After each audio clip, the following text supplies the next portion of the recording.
Welcome everyone. In this video, we are going to talk about Introduction to Electrochemistry, which is one of the most important area in chemistry. Understanding the basic concepts of electrochemistry is very essential to solve the problems in electrochemistry. So let's go into the topic. Electrochemistry deals with the relationship between chemical reaction and electricity. It deals with the conversion of chemical energy to electrical energy and electrical energy to chemical energy. The device that converts the chemical energy to electrical energy is known as galvanic cell or voltaic cell, and the device that converts the electrical energy into chemical energy is known as electrolytic cell. And we can say that certain reaction can create electricity, that means chemical energy will be converted into electrical energy, and in some cases electricity can make reaction to happen that wouldn't happen normally. To understand the electrochemical reactions, we must have the understanding about redox reactions. See, electricity is nothing but the flow of charged particles such as electrons or protons. In redox reactions, electron move between atoms. See, look at this simple redox reaction. In this case, atom A loses its electron and atom B gains its electron. That means atom A is getting oxidized, that is removal of electron is nothing but oxidation, and atom B is getting reduced because addition of electron is nothing but reduction. Now let us learn little more about voltaic cell or galvanic cell. As we already studied, it is the device used to convert chemical energy into electrical energy. Look at this simple redox reaction between atom A and B. In this, atom A loses its electron and undergo oxidation, and atom B gains its electron and undergo reduction. And in voltaic cell, the flow of electrons between atoms happen spontaneously. That means without doing any work, the electrons flow from one atom to another. And in this case, atom A has the highest tendency to get oxidized and atom B is having the highest tendency to get reduced, and the tendency to get oxidized is known as oxidation potential and the tendency to get reduced is known as reduction potential. And in this particular voltaic cell, since atom A is having the high tendency to get oxidized and atom B is having high tendency to get reduced, the electron flow between atom A and B spontaneously, resulting in the production of electricity.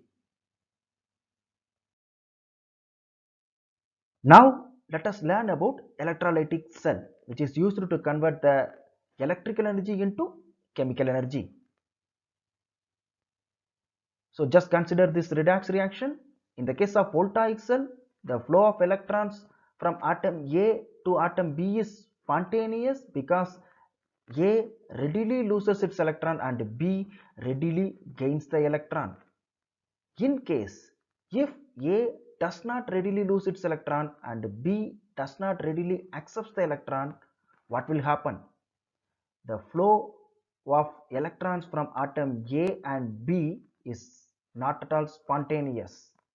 So in such cases, in order to make this redox reaction to happen, what we need is a battery, and that battery will pull the electron from atom A and makes the atom A to get oxidized and push the electron to atom B and make the atom B to get reduced. So the role of battery here is to pull the electron from the atom A and push it to atom B, and such type of cell is known as electrolytic cell. So in the upcoming part of this video, we will be discussing only and the functions and other importances of galvanic cell. As we already discussed, it is used to convert the chemical energy into electrical energy, and the electricity is produced as a result of chemical reaction, and the chemical reaction is nothing but the simple redox reaction. And the reaction is spontaneous in nature, that means the change in free energy is negative, that is delta G naught is negative. And what do you mean by galvanic cell? Where we see it in our day-to-day life? That means see that whatever battery you see in your day-to-day life is nothing but your galvanic cell. Whether it is a car battery or lithium ion battery that is used in cell phones or laptops, or simple use and throw batteries, whatever may be, whatever battery you see, it is nothing but galvanic cell. So now let us learn about the construction of a galvanic cell. Typically, a galvanic cell contains two half cells. One is oxidation half cell and the another one is known as reduction half cell. Usually in a half cell, a metal rod will be dipped in its respective salt solution. For instance, here at one half cell, zinc metal rod will be dipped in zinc sulfate solution and copper metal rod will be dipped in copper sulfate solution. And these two half cells will be connected externally through a wire and internally through a salt bridge, and the salt bridge contains saturated potassium chloride solution or saturated sodium chloride solution. See, once the connection is done, what will happen? Immediately the zinc metal rod will get oxidized to zinc 2 plus ion, and hence this particular half cell is known as oxidation half cell because the zinc is getting oxidized. Usually oxidation takes place at anode, and hence zinc metal rod acts as the anode in this particular galvanic cell and carries negative charge. So now what will happen to the two electrons that is produced as a result of oxidation of zinc metal rod? See that it flows through the external circuit and reaches the copper rod, where it reduces the copper 2 plus ion present in the electrolyte solution to copper metal, and the reduced copper metal will be deposited on the copper metal rod. Since reduction takes place at the half cell, at this half cell, it is known as reduction half cell, and reduction takes place at cathode, and hence copper metal ion will act as the cathode in this particular galvanic cell and carries positive charge. In case if you keep a voltmeter in the external circuit, you will come to know how much voltage is produced as a result of the redox reaction. In case if you keep a light, and it will glow because of the produced electricity. And if you continue this reaction, what will happen?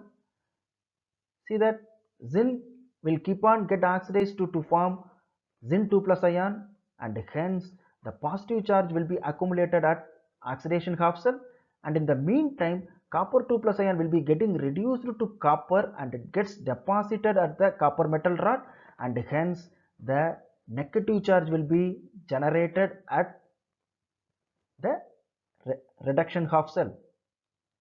So this creates a electrical imbalance, and the purpose of keeping the salt bridge is not only to connect the circuit, complete the circuit, and it also helps in maintaining the electrical balance. See that the ions present in the salt bridge will move on to the respective half cells and counterbalances the charges produced. For instance, chloride ion will move on to the oxidation half cell and counterbalances the positive charge produced as a result of oxidation of zinc metal, and potassium ion will move on to the reduction half cell and counterbalances the negative charge produced. So the spontaneous reaction between zinc and copper 2 plus ion results in the production of electricity, and the reaction is spontaneous because zinc is having the high tendency to get oxidized and copper 2 plus ion has the high tendency to get reduced, resulting in the production of electricity.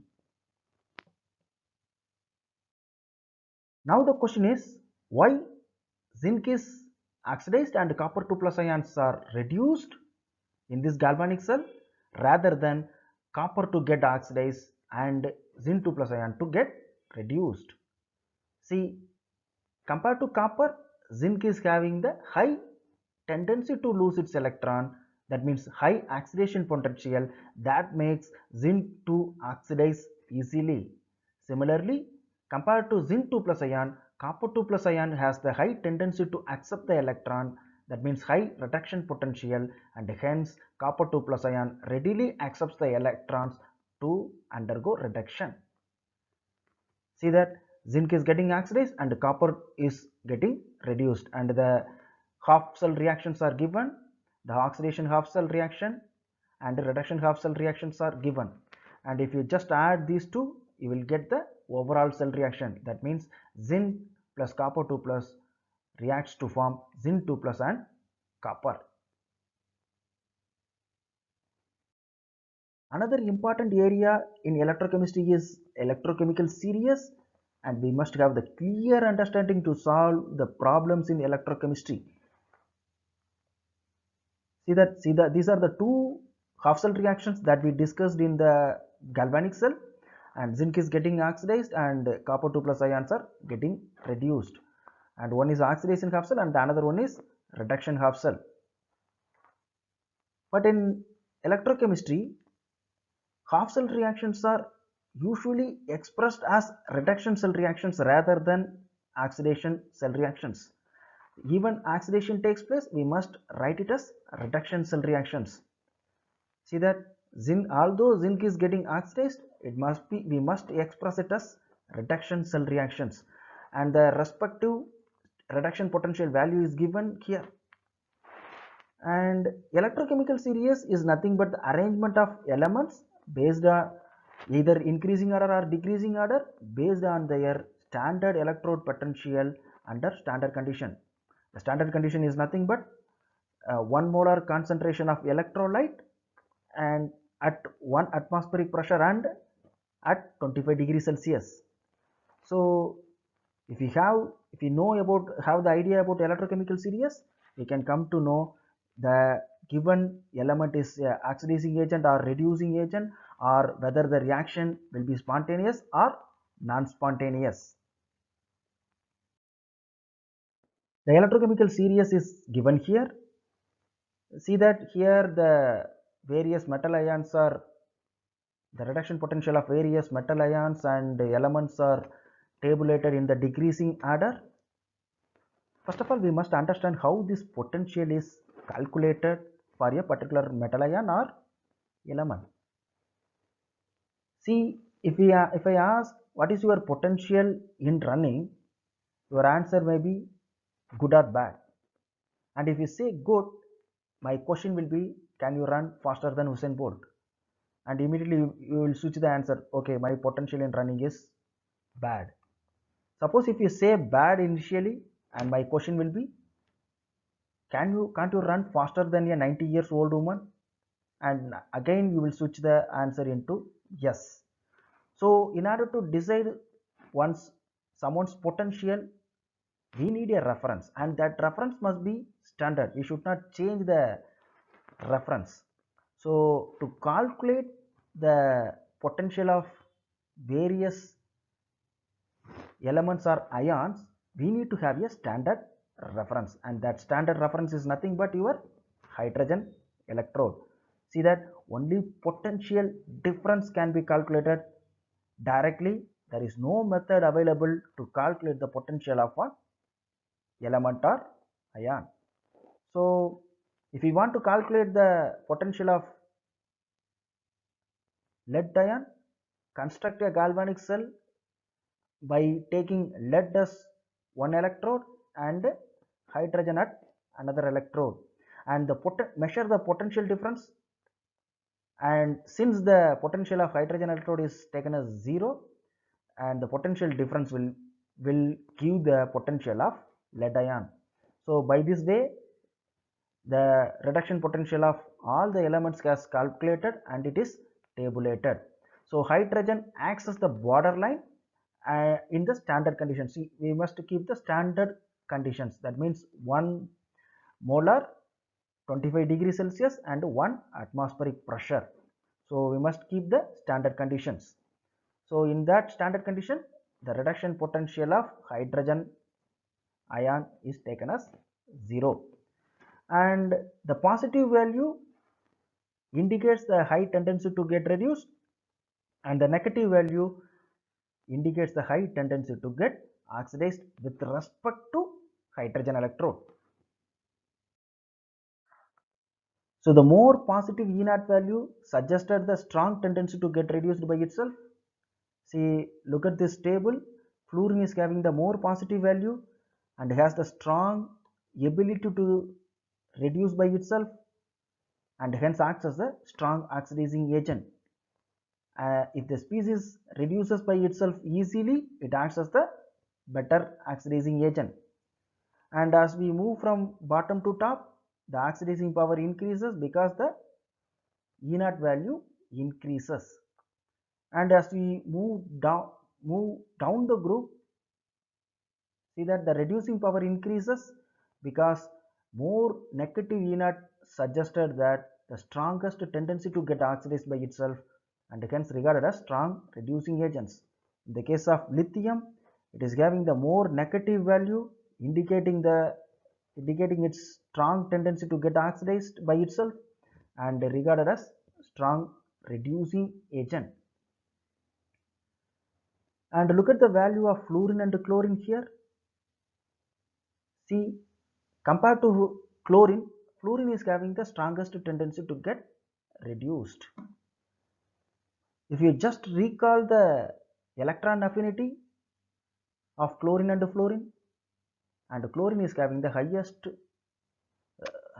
more electron affinity than fluorine, but here it is exactly reverse. So what could be the reason? See, if you just recall the electron affinity definition, see that it is the energy released while adding an electron into a neutral gaseous atom. That is very important. It is gaseous atom, but reduction potential is calculated in aqueous phase. So we cannot compare these two. So in the case of gaseous phase, chlorine is having the high tendency to accept the electron. In the case of aqueous phase, fluorine is having the highest tendency to accept the electron. So electrochemical series not only gives solution to solve the gives the idea to solve the problems in physical chemistry and particularly in electrochemistry, it also gives an idea about the inorganic chemistry also. Now let us learn about the relationship between change in free energy and reduction potential. The thermodynamic relationship between delta G naught and E naught is given by delta G naught equal to minus N of E naught, and where N is the number of electrons and F is the Faraday's constant, and both these N and F are N of F can never be negative. So the sign of E naught decides the sign of delta G naught. For instance, let's see with some example. The reduction potential of copper 2 plus 2 copper couple is plus 0.34 volt. Since E naught is positive, so the delta G naught must be negative because see that N cannot be negative, F cannot be negative. Since E naught is positive, delta G naught will be negative. So the reaction is spontaneous. And if we calculate for the same for the zinc 2 plus ion, so the reduction potential value of zinc 2 plus 2 zinc is minus 0.76. See that since E naught is negative, the delta G naught will have the positive value. So it must be a non-spontaneous reaction with respect to standard hydrogen electrode. That we should keep it in mind. See that if E naught is positive, delta G naught is negative, and hence the reaction is spontaneous. If the E naught is negative, delta G naught will be positive, and hence the reaction is non-spontaneous reaction. Now let us learn how to calculate the cell potential. For instance, let us take the same example. So copper 2 plus 2 copper couple, the E naught value is 0.34 volt, and zinc 2 plus 2 zinc reduction potential value is minus 0.76 volt. See that the E naught cell is calculated by using this formula. So E naught R minus E naught L. So R is nothing but reduction potential value of right hand side half cell, and L is nothing but left hand side half cell. So reduction potential of left hand side half cell, and we know that copper 2 plus 2 copper is in the right, and zinc 2 plus 2 zinc will be in the left. And if you just substitute this value, you can calculate the E naught value, and which comes as plus 1.1 volt. And since E naught is positive, delta G naught will be surely negative, and the reaction is spontaneous. Suppose if you do not know which is on the right hand side and the left hand side, just do one thing: calculate 1 minus 2 or 2 minus 1. See that 1 minus 2 or 2 minus 1, and find which one give the positive E naught value. So in this case, 1 minus 2 will give the positive E naught value, and that is the by this way you can calculate the cell potential of the galvanic cell.